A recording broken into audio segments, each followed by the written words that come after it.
Bonsoir à tous, en tout cas bienvenue dans Info Politique.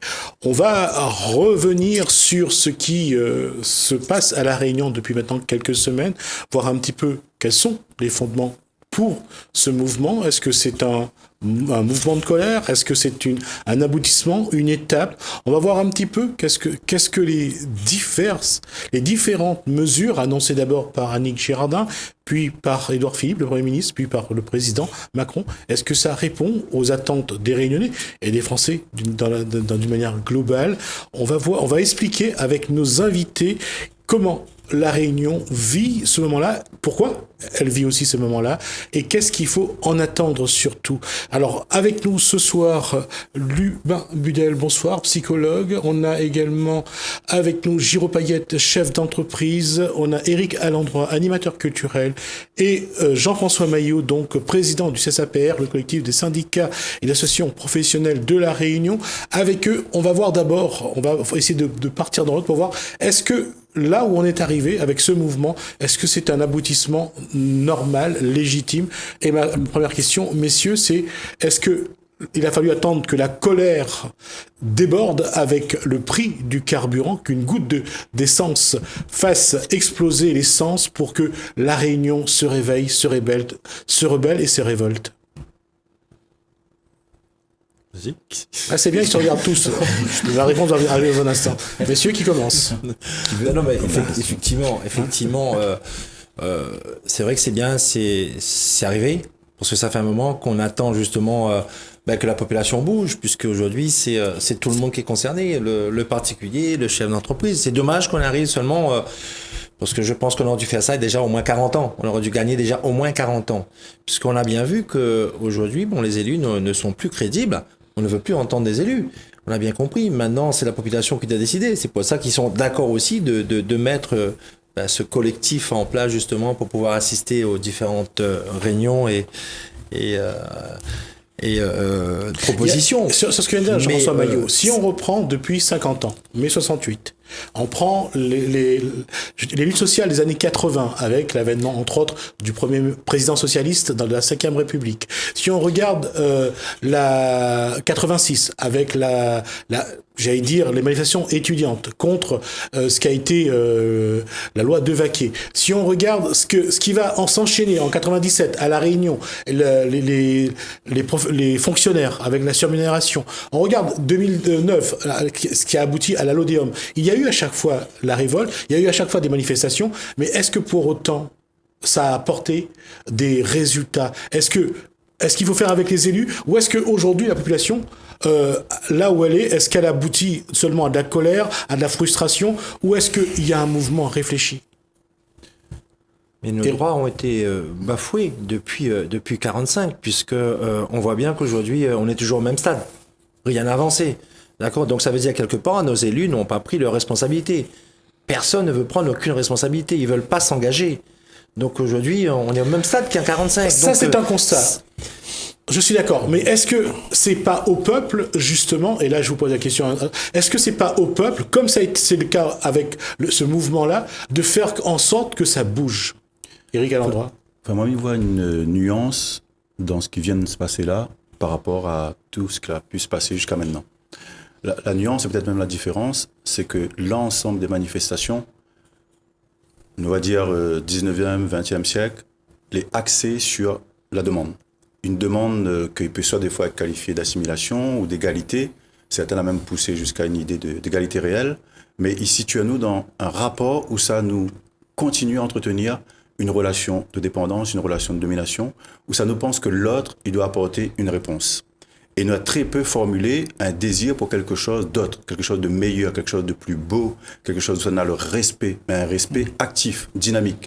Et dans ce mouvement-là, on a senti et vu et entendu cette nuance-là. C'est-à-dire qu'à certains endroits, à la fois dans la presse, sur le terrain, les gens l'ont pu exprimer que tu veux autre chose. Effectivement, la situation est tellement injuste, tellement inégalitaire, qu'il y en a des besoins urgents, immédiats, tout de suite. Pratiquement sur l'ensemble des indicateurs, la Réunion est bafouée. Elle y gagne moins. Elle n'est absolument pas assistée, elle y gagne moins. Et même quand le prix du carburant est plus faible ici, n'est pas pour autant un avantage. Donc ça, oui, c'est un droit, voire un devoir où il faut arriver à satisfaire. Mais les gens, là aussi, demandaient autre chose, notamment dans cette disqualification, justement, du pouvoir politique, et qui rejoint les courants en France et partout ailleurs, où ça, le système démocratique a été tellement perverti que de monde n'y en peut plus avec ça. C'est plus l'endroit où ça, tu veux que l'exercice du pouvoir se fait, et pas dans une logique de représentation. Au point que même au sein donc des groupes, gilets jaunes ou autres, les gens n'ont plus la confiance, la peur de cette idée de déléguer, d'avoir quelqu'un qui va rapporter. Parce qu'il a été entretenu une telle corruption, alors c'est le mot, un tel clientélisme, qui fait qu'il y en a un rejet de ça. Donc ça, c'est pour moi la nuance, la différence avec les autres contestations qu'on a connues jusqu'à maintenant. C'est-à-dire qu'il y en a un petit grain là encore petit, et moi je préfère regarder le côté positif, cette énergie que le peuple réunionnais l'a réussi à réallumer, à remettre en vivacité, et à dire que nous veut autre chose. Maintenant, le pas supplémentaire, parce que de toute façon, c'est des étapes, c'est des cycles, c'est jusqu'où nous est capable d'attraper suffisamment et commencer à faire, ou continuer à faire ce que d'autres avant nous l'a fait. C'est plutôt ça pour moi l'enjeu, c'est comment on arrive à concrétiser cette envie d'être acteur pour une autre vie, quelque chose d'autre, de meilleur. Lubin Budel, où il était sur les barrages, où il est dans le mouvement, par rapport à ce que vient de dire Éric à l'endroit, est-ce qu'il a fallu attendre, est-ce qu'il faut se dire qu'ils ont réagi avec retard, ou est-ce qu'il faut regarder ça de manière positive, dire que c'est le moment où le peuple a besoin de se révolter pour réclamer ce qui lui est dû? Oui, je dis toujours, quand on discute, on peut ne pas être d'accord sur les idées. Mais comme nous vivons la Réunion, nous nous entendrons toujours sur l'homme réunionnais. Que ce soit Éric, que ce soit d'autres, Gillot. Je pense pour l'homme réunionnais, il n'y a jamais à débattre parce qu'on sera toujours d'accord. Sur les idées, après on peut discuter. Je vais prendre par exemple la notion d'élu. Élire, c'est choisir. Le peuple en démocratie choisit. Est-ce que nous avons les élus que nous méritons? Pas d'interrogation. La deuxième chose, la démocratie s'exerce. Moi, je suis quelqu'un qui part d'un autre concept, nouveau aussi, peut-être inédit.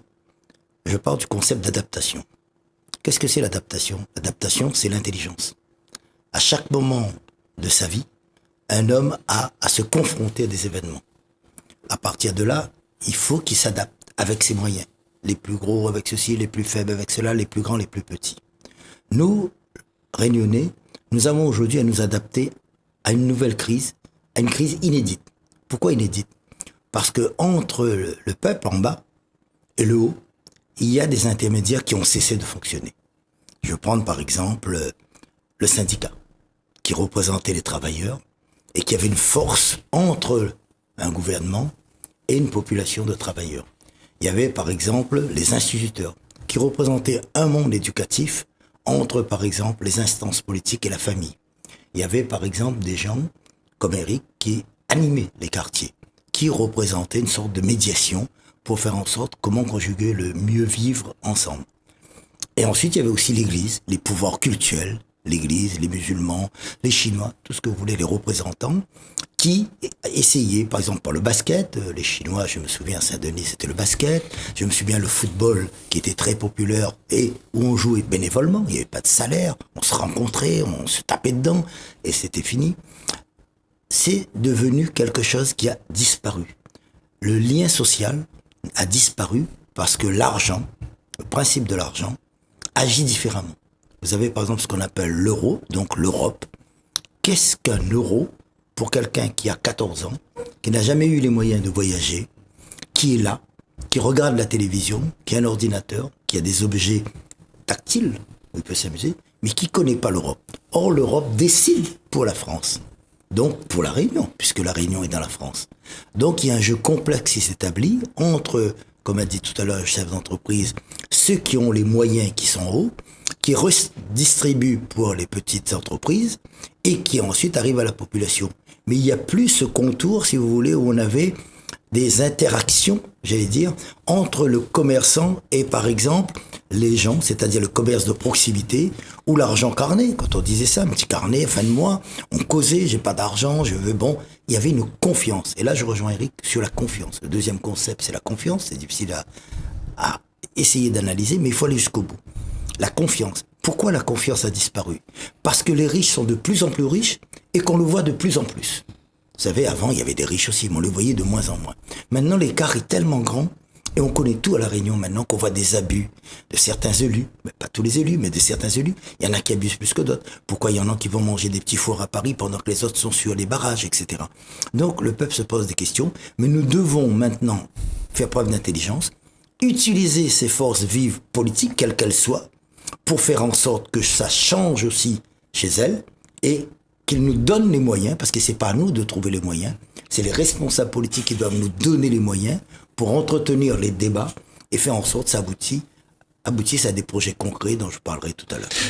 Je pose une question à vous, mais je poserai aussi la question en même temps à Jean-François Maillot, c'est est-ce que c'est justement entre le bas, les petites entreprises, les artisans, les indépendants, et le haut, et on va le dire, sans qu'on va peut-être créer la polémique, le MEDEF, et c'était un débat qui a eu lieu également à la région. Est-ce qu'aujourd'hui, les riches aident les riches et ceux qui sont le plus petits, eux, sont vraiment obligés de se défendre tout seuls, parfois quitte à aller jusqu'au suicide parce qu'ils n'arrivent pas à s'en sortir? Cet écart-là, ce système colonial-là, est-ce qu'on le voit toujours au niveau des entreprises? Alors, avant de répondre à cette question précise, mais je voudrais réagir d'une manière générale. Ce mouvement de Gilets jaunes que l'a démarré le 17 novembre en métropole, et nous l'a vu donc ici à La Réunion, donc l'a suivi un courant, une grosse manifestation métropolitaine. Mais aujourd'hui, qu'on entend les uns et les autres, cette manifestation-là n'est pas comme les manifestations traditionnelles, syndicats. Là, on a vraiment une poussée du peuple pour dire nous veut faire une rupture avec un système que les usés, qui répond plus aux attentes des citoyens.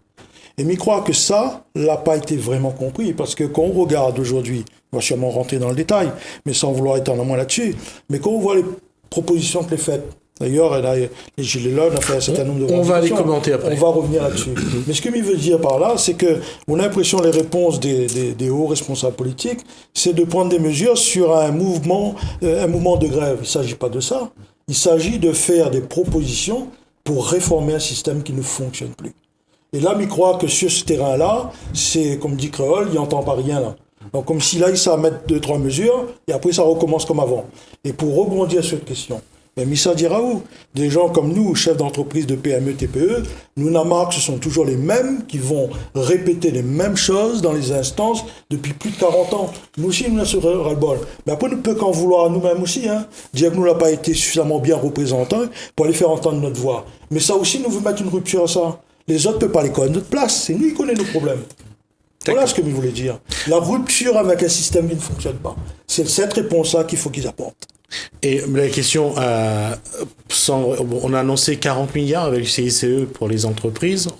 On a l'impression que là aussi, il y a une disparité entre ceux qui ont le soutien de l'État et puis ceux d'en bas qui apparemment ont du mal à s'en sortir. Et je reviens à ça. Tout le monde a parlé du système. Chacun à sa façon a dit que voilà, il y a un système aujourd'hui qui ne fonctionne plus. Le système fonctionne, sauf qu'il fonctionne dans un sens. Et pas dans mais nous ne veut plus qu'il fonctionne comme ça. C'est ça le vrai débat là. En tout cas, mais il y a les rebondir parce que le système, il fonctionne très bien. C'est nous, on a des attentes, des illusions que l'on a entretenues, et nous attendons des choses de ce système pour lequel il n'est pas fait. Mais il insiste tout le temps là-dessus parce que les fondamentales que nous devions lucides et que nous fait preuve de discernement.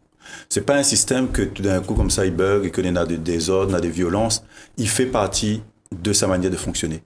Parfois, l'ensemble de ces violences, il peut justifier des mesures que nous les prêts à accepter parce que la peur y emporte dessus. Ça s'appelle juste de la manipulation. Le système nous peut nommer, c'est le système capitaliste. C'est un système que est basé sur le profit. Et la pointe limite à faire ce profit, ni dans l'exploitation de la terre, et après nous arrive à des problématiques où ça, on a les réchauffements climatiques, où ça nous trouve par toutes sortes de circonvolutions une solution pour régler des problèmes que nous l'a causés, et il devient même presque vraiment indécent. Nous hésitons à prendre des mesures juste pour protéger à nous, qu'ils soient contre le glyphosate, qu'ils soient contre certain nombre de médicaments. Tous les jamais trop tôt là, mais jamais urgent, on peut reporter. Donc, il faut dire à quel point ce système, il n'est pas du tout en dysfonctionnement. Et ce qui arrive, les logiques et les entreprises, quelles qu'elles soient, il peut qu'être appauvri. Les salariés, il peut qu'être appauvri parce que la ressource première, il diminue. Ou même s'il diminue pas, comme on met des contraintes écologiques dessus, lui devient plus cher à produire. Et donc, au fur et à mesure, il crée de la rareté. Et il crée donc des choses beaucoup plus chères. Et il fait quoi à Odeyala? Il n'a aucune raison que cet emballement-là, il cesse. Quand on voit que le pays qui donne le tempo, que n'est pas seulement l'Europe sur la France et la France sur nous, mais les États-Unis sur la plupart du monde, eh bien lui n'est pas du tout dans ceux qui signent les accords pour réduire le réchauffement climatique. Il n'est pas du tout dans ceux qui signent des accords pour avoir la régulation sur les marchés. Il est totalement débridé et il impacte nos vies. C'est ça le système. Et ce n'est pas un système sur lequel il faut se dire n'a pas bien compris, n'a pas remarqué qu'ils sont en train de faire n'importe quoi, etc. Non, il faut que nous trouvions les moyens, et il est clair que c'est facile à dire là, mais la logique, c'est quand même d'en sortir. C'est de voir que ça nous est capable d'inventer pour demain. Alors, justement, je reviens sur ce que disait tout à l'heure Jean-François Rosario, quand il a tout de suite dit les élus. Alors, depuis, on va prendre sur 40-50 ans, les élus. 70 même. D'accord, on va prendre 1946 alors. On va partir à la départementalisation. Voilà, exactement. 1946. Qu'est-ce qui explique que ça ne marche que dans un sens, ou que pour une partie de la France et de l'Europe? Et qu'est-ce qui explique comment ça se fait que les élus ont fait que ça fonctionne dans un seul sens? À votre avis, qu'est-ce qui explique que ce système ne marche que dans un sens? Comme il disait tout à l'heure, il y a eu aucun courage politique, d'accord, de mettre en avant, de développer. Depuis 2008, on dit, tout le monde dit qu'on est rentré dans une crise exceptionnelle. D'accord? On l'a dit à plusieurs reprises. Crise exceptionnelle. Donc, il faut mettre un dispositif exceptionnel. Depuis 2008, rien n'a changé pour la population, encore moins pour les chefs d'entreprise. On continue à payer comme avant, et voire même plus, puisque ça augmente tous les ans. Avant, on avait la possibilité de payer nos charges trimestres. Maintenant, ça y est, c'est passé tous les mois. D'accord? Toutes les choses. Maintenant, là, j'apprends aujourd'hui que la CFE, on reçoit plus les documents de CFE. Maintenant, ça arrive directement, c'est prélevé directement. Donc, on ne sait pas. On attend notre relevé de compte, et puis on verra ce que le montant qui a été prélevé. Donc, on a l'argent, on l'a point, donc va les prendre. Okay, donc il n'y a eu aucune volonté politique. Situation exceptionnelle, dispositif exceptionnel. Mais il n'y a eu aucune volonté. Et c'est bien pour ça d'ailleurs. À la région, la semaine dernière, avec Désiré Robert, on disait que ça existe, les subventions pour les entreprises, sauf que nous, les petites entreprises, on n'est pas structurés à répondre à ces marchés, puisqu'on ne peut pas prétendre à ces subventions, puisqu'on n'est pas structuré justement pour pouvoir monter des dossiers. Mais en parallèle, il faut savoir, ce sont les chambres consulaires qui sont là pour accompagner les chefs d'entreprise. Ça, on ne peut pas dire le contraire. Mais qui a fait quoi? Donc j'ai l'occasion de dire à Désiré Robert qu'il y a un problème, puisque vous donnez des subventions aux chambres consulaires et ils font pas le travail. Donc, il faudrait peut-être aussi revoir le fonctionnement. C'est vrai qu'aujourd'hui, on doit revoir le fonctionnement d'une façon générale. Le système ne marche plus. Donc, on peut pas dire que on va juste prendre un petit bout, modifier ici, mettre un pansement là. Non, le système ne fonctionne plus. Donc, aujourd'hui, certes, on n'a plus confiance aux élus, mais malheureusement, on sera amener quand même à faire avec eux, mais avec nos propositions, avec nos conditions. Puisqu'on a bien vu qu'aujourd'hui, le système fonctionne, mais fonctionne pour nos élus. Toutes les instances, ils n'ont pas de problème. Les chambres consulaires, les mairies, ils n'ont pas de problème, puisque administrativement, fonctionnent. Et je dirais presque. Mais à côté, nous, les chefs d'entreprise, on est toujours à côté, puisqu'on parle du pouvoir d'achat. Mais aujourd'hui, on parle pas du pouvoir d'achat des entreprises, parce que tout le monde dit, quand on a une entreprise, on a l'argent. Il suffit qu'il n'y a pas un 4x4 qui change le tout, parce que parfois il est obligé, mais il a de l'argent. Mais 50%, plus de 50% des entreprises ne sont plus à jouer à des cotisations. C'est pas qu'ils ne veulent pas payer, c'est qu'ils ne peuvent pas payer. C'est pas pareil. D'accord? Mais qui fait quoi? Mais personne ne veut entendre. Donc, effectivement, il faudrait pas que ce mouvement s'arrête du jour au lendemain. Mais c'est vrai qu'il faut encore qu'il y ait une entente générale pour pouvoir avoir des représentants. On sait bien que s'il y a 10 000 manifestants, on ne pourra pas avoir 10 000 représentants. On reviendra là-dessus. Je voulais juste que Juliette complète ce que disait Jean-François Bayou, parce que j'ai vu que vous allez dans son sens sur ce point-là. Jean-François dit la réalité. Je veux dire, il n'y a pas quand une collectivité il lance des marchés de manière générale. Juste rappeler que vous avez été également président de la Chambre de métier. Oui, mal été, vous l'avez dit. Et Jean-François a été élu aussi, donc il connaît comment il fonctionne, et bien d'autres d'ailleurs. Mais ce que je veux dire par là, la compliquer un système que nous pourrions faire simple, et l'état d'esprit c'est quoi? Allons compliquer pour que le petit lien noyé dans tout ça, il ne comprend pas rien, et c'est toujours ça clé en l'air, il trappe les affaires. Quoi. C'est un peu, voilà le schéma. Et c'est ça que la population dit, arrête un coup avec ça. Mais il s'agit bien là d'une répartition des richesses. Mais quand on nous dit qu'aujourd'hui, quand on entend malheureux, ou on entend la ministre causer, on a l'impression que les petites entreprises n'existent pas. Et il dit, oh, les grosses entreprises, il ne fait que du profit. Ben moi, c'est tenté de dire à elle, viens passer une semaine dans une petite entreprise et on va voir c'est quoi la vie d'un dirigeant de PME, TPE à La Réunion, même sur le territoire national. La vie n'est pas facile pour nous. Aujourd'hui, comme Jean-François il disait, on a l'argent pour l'argent, c'est qu'il vient être à plein pour la source. Ben, déjà que nous travaillons des flux tendus, nous n'avons pas de grosses trésoreries, les banques qui ne connaissent pas c'est quoi une petite entreprise. Ce contexte-là, il peut plus continuer. Parce que le socle économique à La Réunion, c'est 94% de petites entreprises qui va créer de la richesse, créer des emplois. Ben, donne à nous les moyens pour que nous réalisions et nous atteignons cet objectif-là. C'est vraiment pas le cas. Voilà un élément qu'il faut remettre sur la table pour discuter. C'est une volonté politique, d'accord, de faire disparaître les petites entreprises justement au profit des grands groupes, puisque après on n'aura pas le choix justement d'aller travailler en sous-traitance avec ces gens-là. Mais qui va gagner encore? C'est encore eux. D'accord, moi j'avais toujours dit, c'est exactement comme les marchés. On a tendance, nous, on peut pas répondre à un marché puisqu'on n'a pas les moyens de le faire. Et sauf que, on est pris en sous-traitant. Donc on est bon justement pour faire de la sous-traitance, mais on n'est pas bon pour répondre du marché. Ça veut dire que nous, on n'a pas le droit d'avoir un petit plus, quoi. Et ça, c'est une volonté politique que j'ai évoquée justement avec la région la semaine dernière. Je suis pas d'accord. Je suis pas d'accord du tout. Et pas d'accord du tout. Vous avez le droit, hein. L'être humain ne dépend pas d'une entreprise. Si l'être humain dépendait du marché, du CAC 40, dépendait des milliards qu'on donne à droite, à gauche, peu importe qui reçoit, peu importe qui donne, l'être humain dans ce cas n'existerait plus. Parce qu'il y a des réalités. Le capitalisme a ses limites et ses défauts, et ça a été bien décrit, là-dessus je suis d'accord. Mais en aucun cas de La Réunion, je crois à ça. Je crois le langage d'un chef d'entreprise, quel qu'il soit, c'est toujours de faire de bénéfices pour que ça lui rapporte de l'argent. Personne ne travaille pour rien. Mais il doit employer du monde. Or, quand on a 140 000 chômeurs à La Réunion, c'est vraiment la faute du gouvernement ou la faute de ceux qui ne peuvent pas employer? Donc ces mécanismes, quand on crée une entreprise, les règles de l'entreprise, c'est de faire ses études de marché, de comprendre comment il va fonctionner, de s'adapter au monde moderne et à partir de là de se moderniser pour qu'il puisse ses produits à droite, à gauche, au centre, où vous voulez, les distribuer.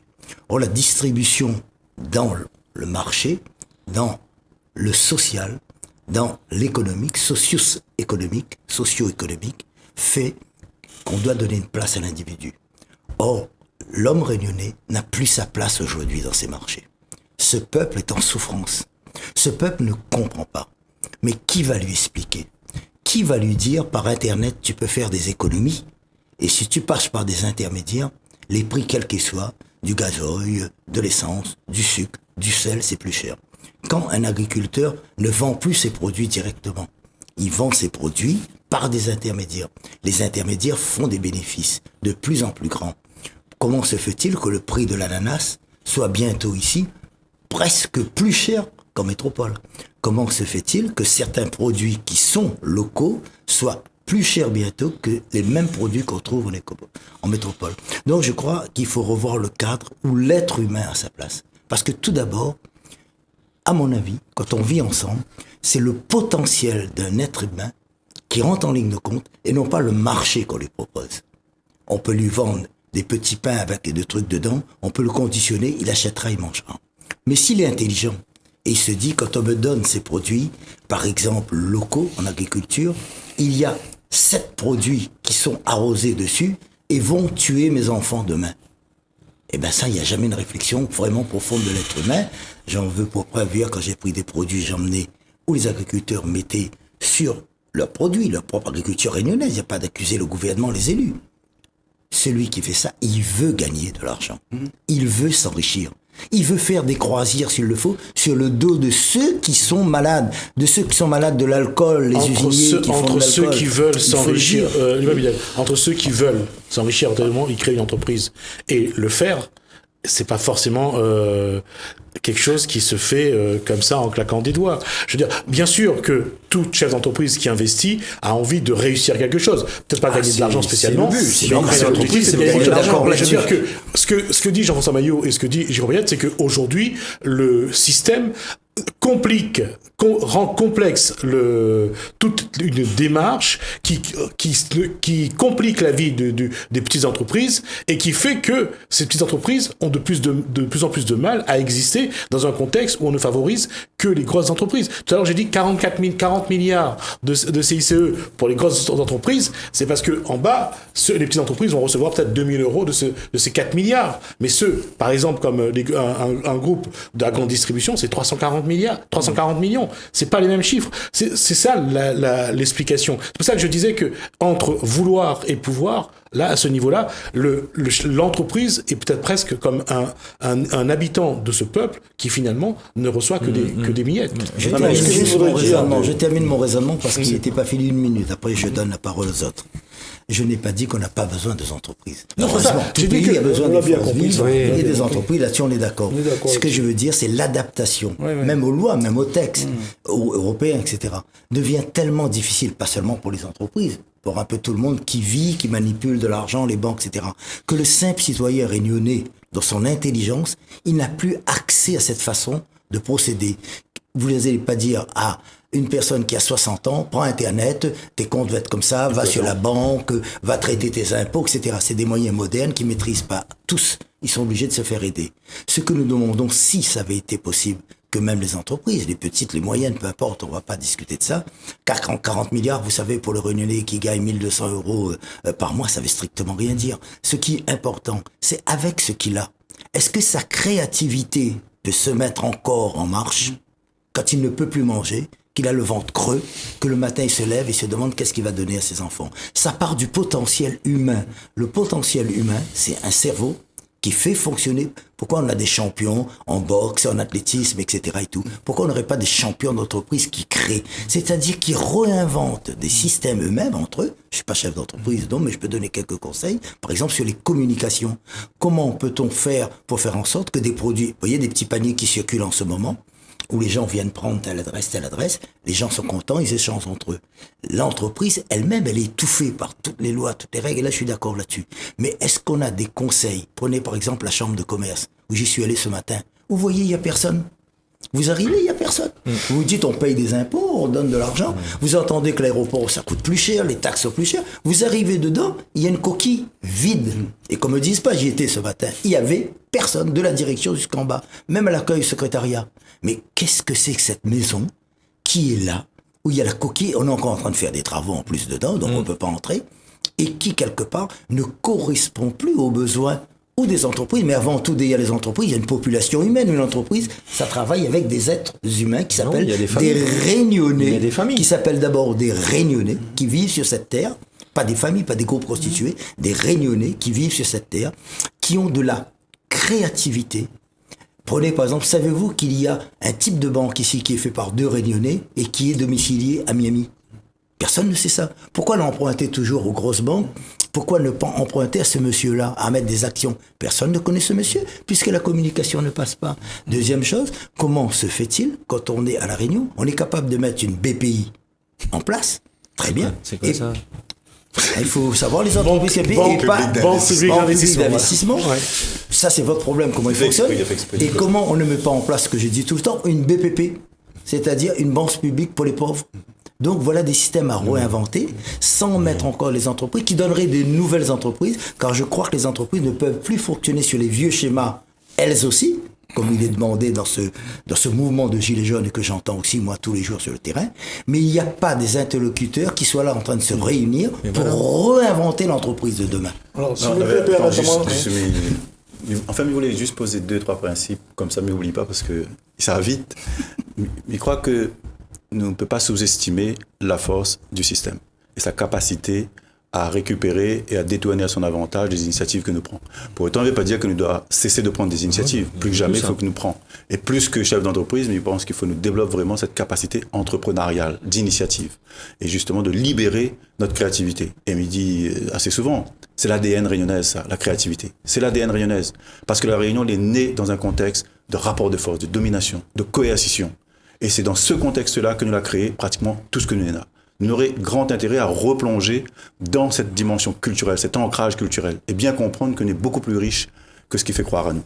Après, il y a un principe, je pense qu'il faut nous introduire, c'est le principe de différenciation. Soit nous voulons être tout le temps comme, et à ce moment-là, nous les morts, comme nous l'en train de sentir là. Nous voulons être comme, nous voulons être égal, nous voulons être assimilés, c'est pas le bon choix. Là, il a été tenté, il avait certainement ses raisons au moment où ça a été fait.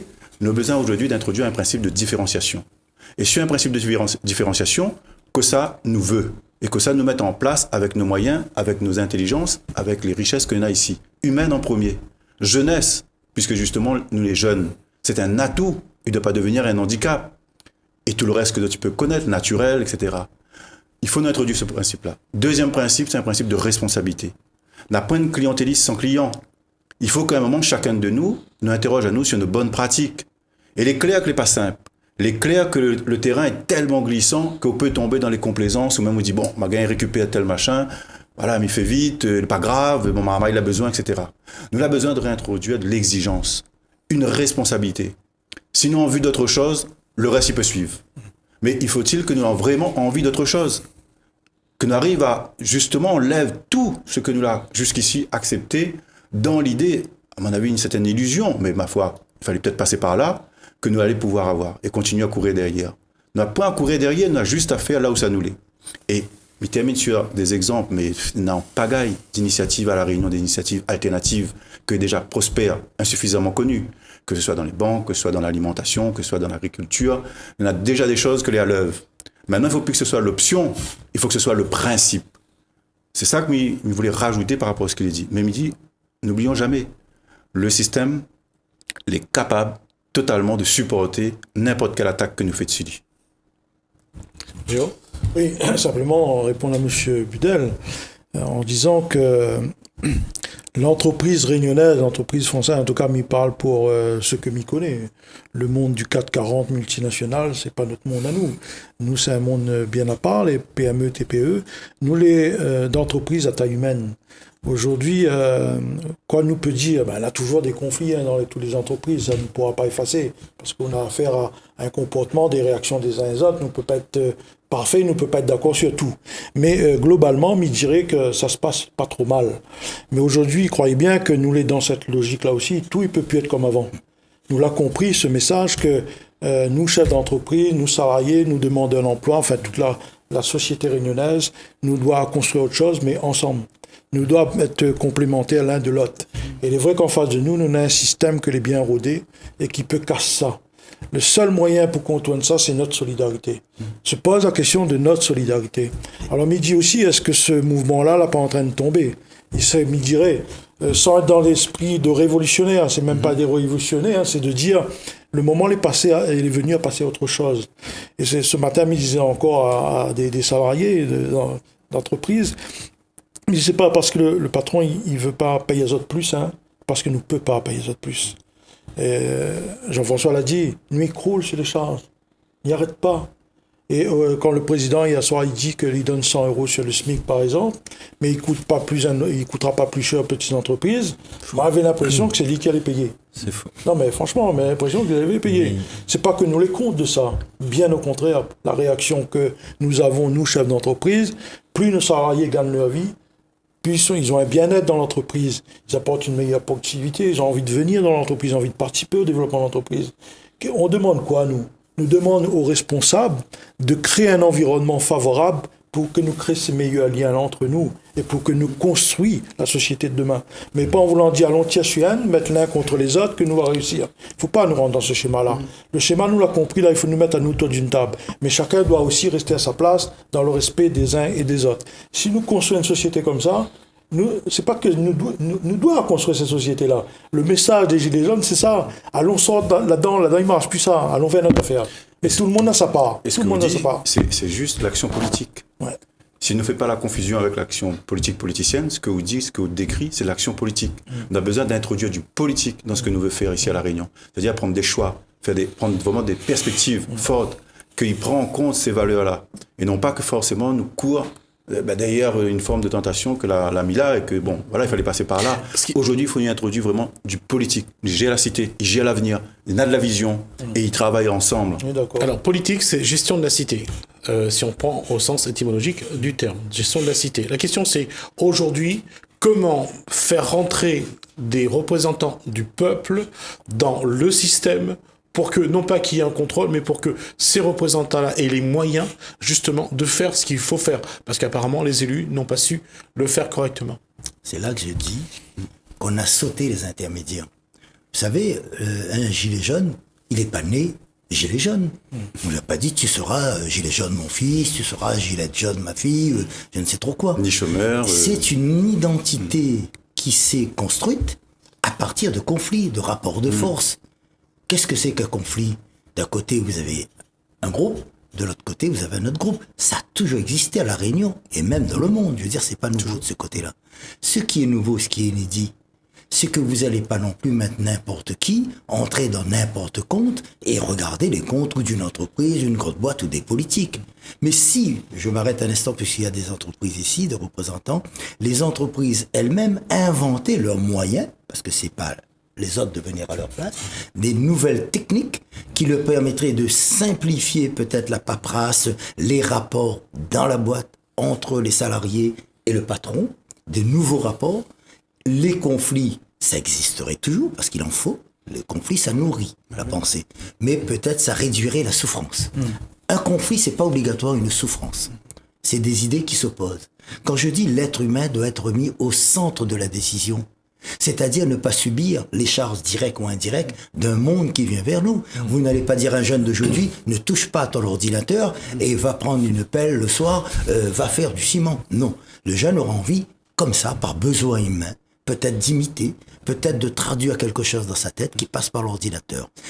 Il va travailler sur l'ordinateur, mais il est capable d'inventer au niveau du net, d'ailleurs ça existe à La Réunion, des éléments qui n'existent pas et qui font que lui aussi finalement devient un auto-entrepreneur qui fait des choses aussi, mais qui complète ce qui manque à l'entreprise. Le deuxième point sur l'homme réunionnais, j'insiste beaucoup, c'est que le Réunionnais, il n'a pas été éduqué comme ça d'un coup à dire on gère des gilets jaunes, on gère des barrages, on gère le demande du pétrole, mais, quand il n'y a pas eu de gaz, quand il n'y a plus de gaz, et que moi-même, simple citoyen gilet jaune, j'ai demandé au préfet par voie radio, donnez aujourd'hui lundi du gaz à tout le monde, parce que c'est une matière que les gens réclamaient à la base. C'est pas parce qu'on barre qu'on a du gaz. Donc, le gaz étant venu un peu plus lundi, regardez les gens comment ils ont été. Ils ont repris des habitudes qu'ils avaient avant les gilets jaunes. On ne peut pas dire qu'on détient la vérité. Ce qu'il y a, c'est des rapports de force. Mais les rapports de force ne sont pas seulement politiques. Elles commencent par la base de la société, se traduisent en idées, et l'idée devient des faits sociaux,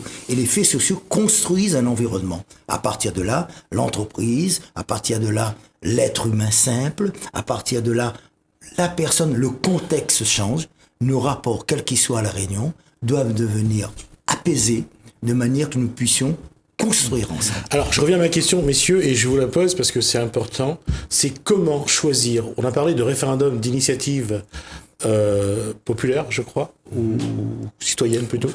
Citoyenne. On parle de comités représentatifs, de citoyens. Qu'est-ce qu'il faut aujourd'hui? Comment le peuple, dans son ensemble et dans sa globalité, peut être vraiment représenté dans les différentes strates du système ou de la société? Comment les entreprises voudraient être représentées? Parce qu'aujourd'hui, on a entendre Giraud Payette et Jean-François Maillot du CSAPR, on voit que vous n'êtes pas trop d'accord avec ce que proposent les chambres consulaires, ceux qui aident les entreprises, celles qui aident les entreprises. Alors, messieurs, la question c'est aujourd'hui, c'est ce qui manque, c'est les intermédiaires. Les intermédiaires pour le peuple. Changer les intermédiaires actuels, ça c'est la question. Alors, ma question à vous quatre, quelle est votre idée sur les intermédiaires à mettre en place pour que le peuple soit écouté, entendu et que ces projets, ce qu'il propose, soient suivis par le système? Je prends juste une minute pour compléter toujours ma pensée. Le premier facteur pour moi, supprimons Pôle emploi. Puisque Pôle emploi crée 120 000 chômeurs, supprimons-le. Et mettons maintenant des instances entrepreneuriales, c'est-à-dire des entreprises qui travailleraient à la place de Pôle emploi, donc qui sait ce que c'est un emploi, quand employé, à quel moment. On va pas prendre les coupures de canne au mois de décembre, le 20 décembre. On va pas prendre peut-être des gens du bâtiment quand il n'y a plus personne ou il n'y a plus rien à bâtir. On va pas prendre un environnement écologique pour protéger notre île des incendies quand il fait frais. Donc je pense que premièrement, suppression d'un Pôle emploi qui ne remplit pas son rôle. C'est une instance, pour moi, gouvernementale, qui n'existe pas que dans la tête des gens. Supprimons ça. À la place maintenant, parce qu'il faut remplacer, substituer, muter même, je dirais, dans la tête, eh ben, faisons des groupes peut-être plus petits avec des bâtiments moins gros, avec moins d'artifices. Prenons ces bénéfices, mettons-les dans une caisse et faisons en sorte que des chômeurs même, à la limite qui sont au chômage, donc ils ne seront plus chômeurs, puissent travailler aussi dans ces groupes et amener une gestion de l'emploi qui manque avec les chefs d'entreprise, bien sûr, pour dire, là, il me faut tant d'hommes de ce côté, là, il me faut tant d'hommes. On prend le tourisme, par exemple, là, il me faut des chauffeurs, il me faut des conducteurs, eh ben, j'en ai besoin. Donc, voilà un exemple concret. Jean-François Maillot, là-dessus, qui pour parler au nom des entreprises? On a la chambre consulaire, nos représentants, non? Oui, c'est justement ce que je... On a voté. C'est SAPER, c'est collectif des syndicats et associations de professionnels. de la Réunion. Donc, effectivement, on a voté justement pour éviter ce qu'on est en train de voir là, qui veut parler, qui est représentatif, qui n'est pas il y a une réalité, Jean-François, c'est que sur les barrages, et ça je vous le dis devant, tout le monde était à ce moment-là potentiellement capable, compétent pour représenter chaque barrage.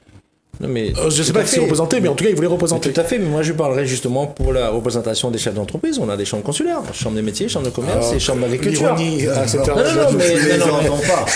voilà. Mais je voulais revenir. Il y a pas ce matin, il y a les pas trop meilleures personne. entreprises qui existaient, c'était le barrage. Parce qu'ils géraient des hommes entre eux. Exactement. Et tous les matins, il y avait ces barrages-là, c'était organisé. Je trouve que c'était des micro-entreprises En tout cas, si Jean-François qui PME. ont bien fonctionné. Exactement. Et si Jean-François est PME, on envoie Yolo. Mais sauf que malheureusement, on n'arrive pas à désigner quelques personnes pour nous représenter, donc c'est le souci.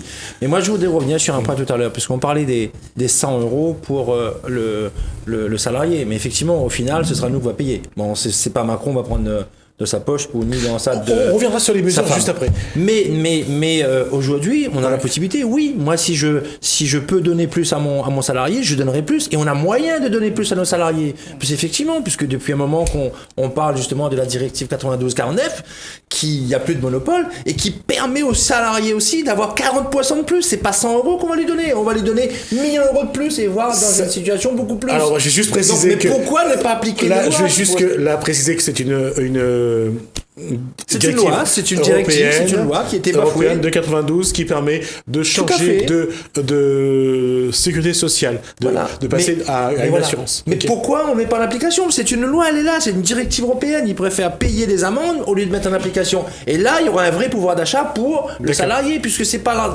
le chef d'entreprise qui va en profiter, parce que pour le chef d'entreprise, il ne change rien. D'accord? Lui, il versera le brut. Et ce sera à lui de s'assurer librement. Parce que quand on voit aujourd'hui, par exemple, pour le Pôle emploi, demain, au bout de 2 ans, on n'a plus d'ACDIC, c'est fini.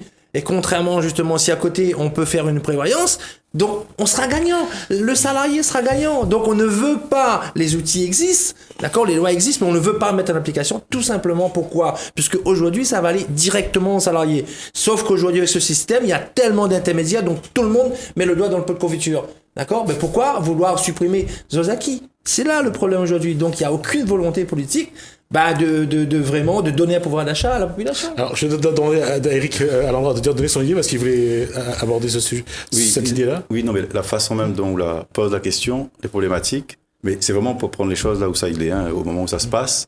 C'est-à-dire que la point à entrer dans un système, la point à aller chercher des représentants pour rentrer dans ce système, puisque le système, si nous est d'accord au moins sur ce point de diagnostic, l'île est problématique. Il ne dira pas que l'île est à bout de souffle, qu'il est dans l'impasse, puisque l'île fonctionne bien pour lui-même. Il fonctionne pour lui-même. Mais par rapport à ce que nous désirons, un mieux, plus de justice, une qualité de vie, l'île n'est pas le bon système. Donc, on ne peut pas essayer de rentrer dedans pensant qu'avec les mêmes outils, nous allons essayer d'arriver à quoi que ce soit. Mais je crois que ce qui a été dit là, il est très net et vraiment, c'est le point de départ. Parce qu'après, pour le reste, on me dit, ça n'a pas fait celui qui n'a des recettes, ce serait presque injurieux. Mais en termes de méthode, si nous collons déjà au moins à la réalité, la démocratie s'est exprimée pendant ces 3 semaines. Et c'est sur ces barrages, dans ces ronds-points, sur ces ronds-points, que les gens l'ont vraiment mis en scène, l'exercice du pouvoir. Il n'est pas grave, ça, que la disputée, t'es pas d'accord. Dissension, il y a... Mais franchement, tout ça, c'est une belle énergie, il est utile. Il faut bien, elle l'a jamais fait. Il faut bien y débattre, chacun y défendre comment il est. Bon, on a aussi après introduire du savoir, de la connaissance. Les gens ne connaissent pas forcément comment tout y fonctionne. Donc, pour pouvoir déconstruire et faire autre chose, on a aussi ça. Mais en tout cas, le cadre était posé directement par le peuple. L'ensemble de la Réunion l'était en dynamique, en énergie. Chose qui n'est pas le cas la plupart du temps. C'est dans des sénats, c'est dans des assemblées confites, et où en plus nous connaissons la plupart du temps les décisions sont déjà prises avant sous forme d'arrangement, et que l'endroit c'est juste pour la formalité, et c'est absolument pas caricaturer les choses, puisque c'est vraiment aux yeux, au su de tout le monde. Là, on a déjà un embryon de structuration d'une nouvelle manière de faire. La puissance publique, pouvoir public, que ce soit État ou actuellement les élus que l'on en place, tu pourrais accompagner ça. C'est les moyens. C'est des moyens juste matériels, ma foi. Nous pourrions rester sur le rond-point et avoir des tentes pour protéger. Nous pourrions mettre d'autres salles à proximité. Réinvestir les lieux et faire que le politique, le débat, justement la possibilité d'exercer son droit, le pouvoir, c'est le pouvoir qui est en jeu là. Et le pouvoir, il appartient à aucun élu, même pas au président de la République. Il appartient au peuple, il appartient à chaque individu. Et dans ces 3 semaines, ce pouvoir s'est remis justement en vitalité. Il faut prolonger ça. Et c'est là-dedans que nous allons prendre l'habitude de travailler ensemble, de finalement finir par être fatigués de discuter et plutôt trouver des solutions. Mais il est évident que nous allons trouver des solutions. Il est évident que l'ensemble des Réunionnais n'aura envie d'un apaisement et d'aller vers quelque chose. Autre élément fondamental, si nous ne fixons pas un cap, on ne peut pas mettre à nous au travail. Il faut que nous fixions un cap. Il arrive un moment où il faut nous dire que ça nous veut. Et peut-être d'abord que ça ne nous veut plus et que ça nous veut. Et c'est sur ce cap, cette perspective que nous pourrons tendre les moyens et l'ensemble des méthodes, etc. Dernier élément que je rajouterais, et toujours pas dans une idée de recette, mais juste pour des questions de méthode, mais il ne me plus qu'un jour, mais tu as déjà dit ça sur cette antenne, nous avons des ressources extérieures. Il faut solliciter ces ressources extérieures. Viens donne la main aux ressources qu'on a déjà ici à La Réunion, avec les expertises, les expériences que les gens l'ont engrangées ailleurs, dans un monde mondialisé, viens mettre la main pour le pays. Et il faut, et là, même si je n'avais pas du tout cette idée de dire qu'il fallait supprimer le Pôle emploi, mais autant créer une agence, effectivement, de développement, que ce soit pour les entreprises ou bien que ce soit pour développer des nouvelles activités, de l'innovation, faisons-le, autant mettre l'argent là-dedans. Et avec ces ressources extérieures, plus ça qu'il y en a ici. Au moins ces démarches-là. Le reste, après, c'est à nous d'inventer ensemble. Est-ce que tu peux rebondir sur Sagiro, sur le Pôle emploi? D'accord? Qu'on soit concret, parce que les gens nous regardent, mais ils ne comprennent rien si on parle trop technique. Je vais prendre un cas très précis. Tout le monde connaît le Pôle emploi, il y a 140 000 chômeurs. Tout le monde sait. Comment se fait-il que maintenant, le Pôle emploi devient une instance de contrôle? Les gens sont sous pression. Si tu as fait ça, si tu as fait ci, tu auras plus ça, on va te couper ça, on va te couper ça. Les gens commencent à trembler déjà. Et chaque fois, ils doivent rentrer, ils doivent rendre des comptes. On nous met sous contrôle quand on met des radars partout. On est en train de nous contrôler avec des super radars, des magnifiques radars bientôt avec drones qui vont contrôler les automobilistes. Moi, j'ai l'impression que c'est un peuple qui est sous contrôle. C'est un peuple qui a peur, qui tremble. Et ce peuple qui tremble, on lui demande réagis, vis et sois fort. Moi, je dis non. L'être humain qui vit ici à La Réunion, qui s'appelle le Réunionnais, qui s'appelle le peuple réunionnais, doit avoir les capacités à réagir et à dire les contrôles, ça suffit.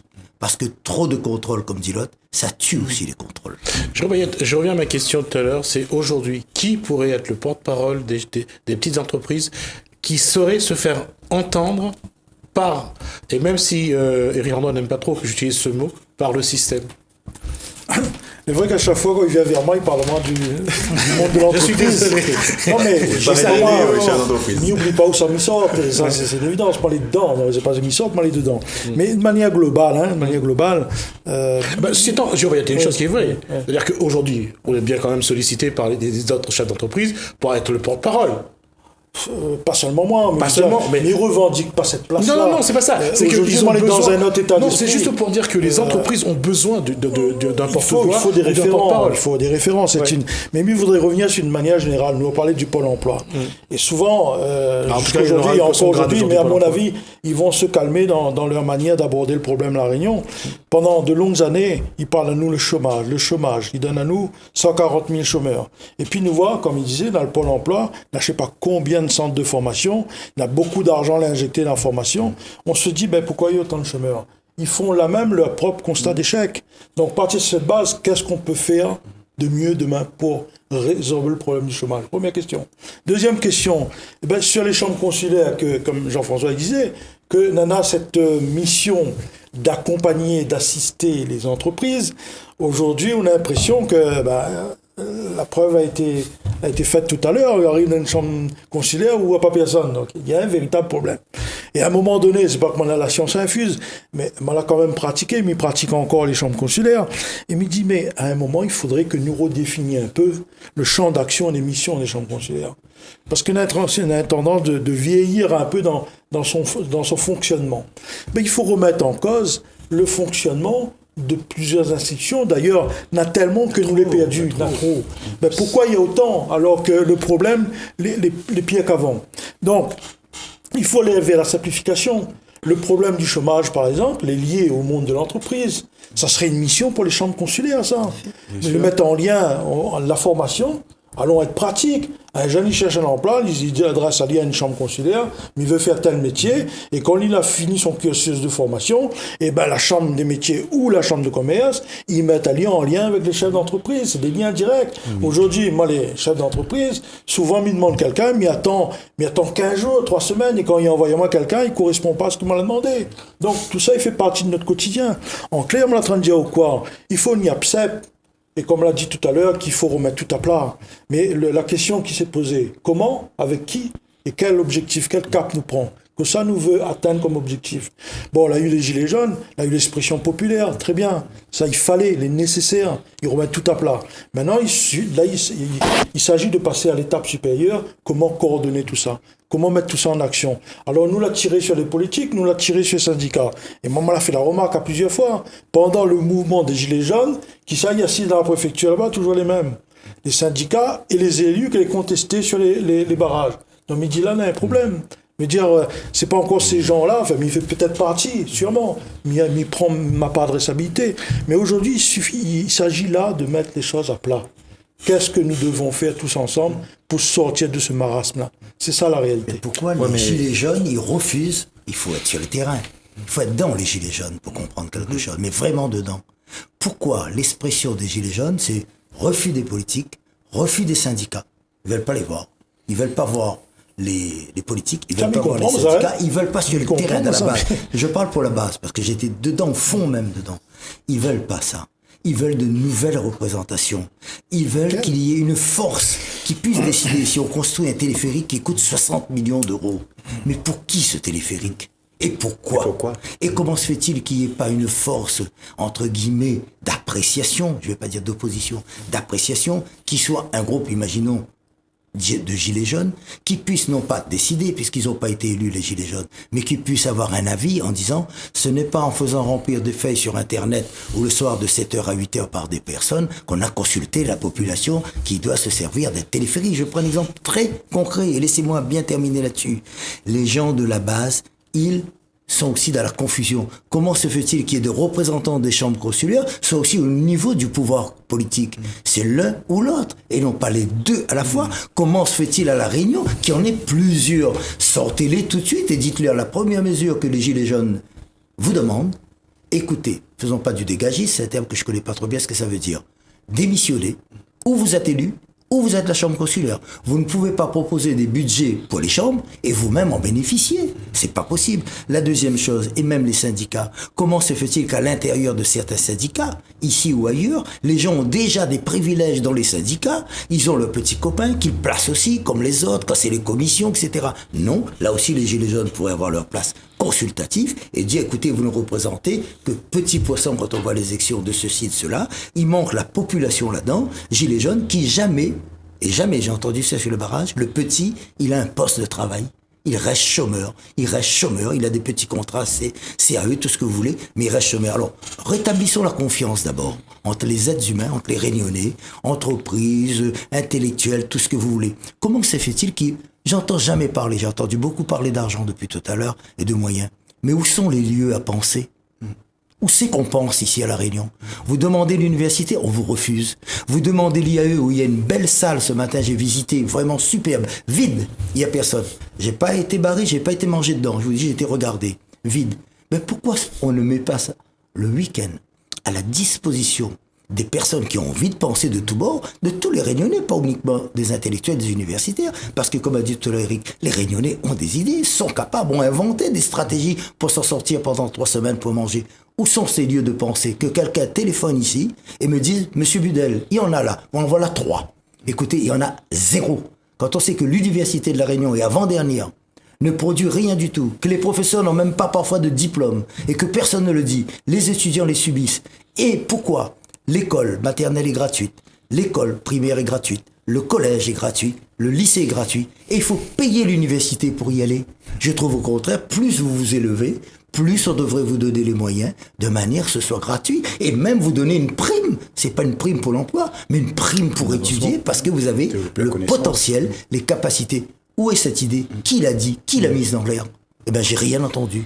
Alors c'est pourquoi, moi je dis, nous proposons 3 jours, vendredi, samedi, dimanche à Saint-Denis, pour réfléchir, parce qu'on nous a donné cette fois-ci des lieux à penser. Eh ben, on va venir, chacun va déposer ce qu'il veut, sans bagarre, sans bataille, mais avec une structuration, parce qu'il faut aussi structurer notre travail, et à partir de là, certains garants de cette structuration viendra dire ce qu'il veut. Mais pas une commission qui est réunie par le Césaire, le CESE, tous les trucs, les commissions qu'on connaît déjà, qui n'ont pas fonctionné, parce que les Gilets jaunes, ce sera mon dernier message, a émis un message très fort. Toutes ces commissions sont des incapables. Mais oui, mais ça n'a jamais fonctionné. Et responsable de ce qui se passe fonctionné, puisqu'on a toujours les mêmes personnes à la tête. Ça ne peut pas fonctionner. Ça ne peut pas. Avant les élections, on sait déjà qui sera le président, qui telle représentation dans chaque instance, non. Parce qu'on voit toujours les mêmes. Donc on ne peut pas avancer. On ne peut pas. Oui, Eric. Oui. Un moment de silence. Donc, Non, il nous reste 4 minutes avant la fin de on n'aura pas l'émission. besoin de 4 minutes, mais par rapport à ce que Lubel disait, mais on m'avait même pas pensé à ça, mais lui encourage à moi. Dimanche, ne fait pas 3 jours, hein, on n'a pas ces moyens-là, mais dimanche en tout cas, là c'est avec l'association Crac, donc il donne le nom, nous avions prévu, tu vois, une journée en amont du 20 décembre, puisque depuis 25 ans nous célébrons le 20 décembre, nous a dit cette année, le 20 décembre, en plus de ce qu'on avait déjà pris comme habitude, hein, c'est-à-dire que les solennels, c'est un moment aussi de contact avec les ancêtres, nous mettent en situation de travailler pour l'avenir, que ça demande, il veut. Et il y aura vraiment un moment structuré, mais chaque envie de venir, Théa-Sainte, à Saint-Pierre, nous travaille sur l'avenir. Je pense qu'il appartient à chacun qui vit ici, que l'on vit que ce soit mieux, d'y coller. C'est une responsabilité collective et individuelle. Et personne d'autre doit faire à notre place. Et ça, que l'on a la capacité pour améliorer, faciliter, sans chercher à prendre le pouvoir dessus, mais au contraire à favoriser que chacun y exerce son pouvoir, eh bien, il faut participer, il faut venir. Alors, je vais juste conclure là-dessus. À votre avis, et faites-le court parce que, en 30 secondes, comment vous voyez la suite du mouvement Gilets jaunes? Mais c'est là que nous pose à nous un certain nombre de questions. Il a lancé un certain nombre de propositions pour apaiser, comme l'a été dit tout à l'heure, mais il ne s'agit pas d'apaiser. Mais il ne faut pas seulement apaiser, il faut construire. Donc, quels sont les moyens qu'on va se donner pour construire autre chose? Et c'est là qu'on se pose un certain nombre de questions. Avec qui? Et à quel moment on va le faire? La vraie question est là. On nous dit on veut plus d'élus, mais est-ce que demain il y aura des élections? Qu'on le veuille ou pas, mais c'est comme ça. Donc, comment les Réunionnais vont préparer l'avenir? Le milieu associatif est important, le milieu des entreprises sont importants, et bien d'autres. Mais croire que oui, il faut que nous échangeons entre nous, pour qu'il n'y ait pas des idées. Nous ne pouvons pas être d'accord sur toutes, ça c'est clair. Mais au moins qu'il y ait l'expression, et derrière ça, il sorte quelque chose. Parce que les biens de manifester, les biens de bloquer, les biens de dire ne pas d'accord, mais il s'agit là maintenant de dire que ça nous veut faire. C'est pour ça qu'il y a ces 3 jours. Viens, je t'ai invité parce que j'irai peut-être à l'endroit. On n'a pas dit que pendant ces 3 jours, les mêmes devaient rester enfermés. On a ouvert de 9h le matin à 20h le soir pour que ceux qui ont envie viennent, mais c'est pas les mêmes tout le temps. On va structurer ça, on va vous expliquer comment plus tard. Ils vont pouvoir venir 1h un, 1h l'autre, un chef d'entreprise le soir, un travailleur, etc. Le dimanche, on a fait exprès où personne ne travaille presque pour venir penser. On va faire des synthèses, mais c'est pas les 5, les 6, les 10. Ça va être ouvert à la population, mais avec des projets innovants.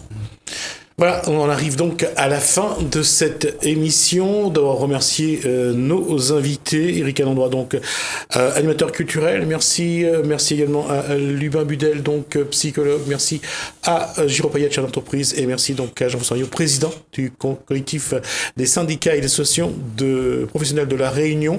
On aura l'occasion de vous faire une restitution par rapport à tout ce que eux auront fait. On reviendra dessus avec eux-mêmes et tous les quatre, avec ces quatre invités, pour voir un petit peu quelle est l'évolution, parce que eux sont vraiment des acteurs de terrain.